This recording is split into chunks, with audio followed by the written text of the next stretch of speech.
Halo guys, hari ini aku mau ngasih tahu cara mengubah foto profile di YouTube lewat HP.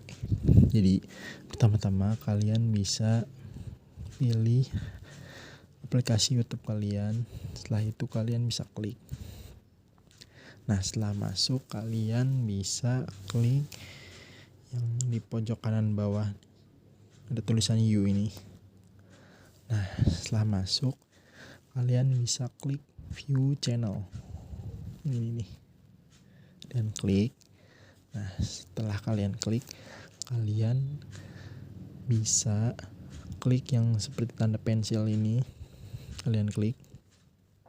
Nah, masuk ke setting channel, kalian bisa klik tanda yang foto profilnya.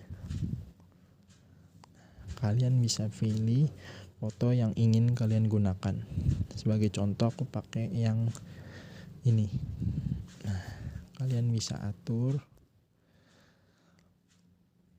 sesuai keinginan kalian ya. Nah, setelah disesuaikan kalian bisa save as profile picture. Tunggu loadingnya sampai selesai. Nah, selesai kita bisa keluar untuk ngeceknya. Keluar dulu aja.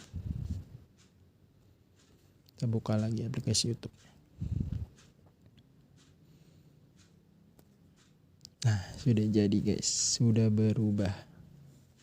Nah, mungkin segitu aja videonya. Jika ini bermanfaat, kalian bisa klik like and subscribe. Thank you.